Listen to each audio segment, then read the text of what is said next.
బెంగళూరులో జరిగిన జూనియర్ చిత్ర pre release ఈవెంట్లో ప్రముఖ వ్యాపారవేత్త, రాజకీయ నాయకులు గాలి జనార్దన్ రెడ్డి తన కుమారుడు కిరీటి రెడ్డి హీరోగా సినీ రంగంలోకి అడుగు పెడుతున్న సందర్భంగా ఉత్సాహంగా మాట్లాడారు. కిరీటి రెడ్డి నటిస్తున్న తొలి చిత్రం జూనియర్ జూలై 18న తెలుగు, కన్నడ భాషల్లో విడుదల కాబోతోంది. గాలి జనార్దన్ రెడ్డి మాట్లాడుతూ, నా కుమారుడు కిరీటి రెడ్డి ఈ చిత్రంతో హీరోగా పరిచయం అవుతున్నందుకు ఎంతో గర్విస్తున్నా. కిరీటి ఒక ఫ్యాషన్తో సినీ రంగంలోకి వస్తున్నారు. తన నటనా నైపుణ్యంతో పాటు ఈ చిత్రంలో డాన్స్, యాక్షన్ సన్నివేశాల్లో అద్భుతంగా రాణించాడు. రాధాకృష్ణ దర్శకత్వంలో దేవిశ్రీ ప్రసాద్ అద్భుతమైన సంగీతంతో రూపొందిన ఈ చిత్రం యువతను ఆకట్టుకోవడమే కాకుండా అందరి మనసులను గెలుచుకుంటుందని ఆశిస్తున్నాను. ప్రేక్షకులు కిరీటిని ఆదరిస్తారని, జూనియర్ చిత్రం ఘన విజయం సాధిస్తుందని నమ్ముతున్నాను. నా కుమారుడికి పునీత్ రాజ్ కుమార్ ఆశీస్సులు ఉంటాయి.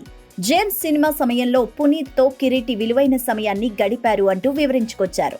ఇక నిర్మాత సాయి కొరపాటి గురించి చెబుతూ, తామిద్దరం ఒకే స్కూల్లో చదువుకున్నామని గాలి జనార్దన్ రెడ్డి వెల్లడించారు. శ్రీలీల చిన్నప్పటి నుంచి తనకు తెలుసన్నారు.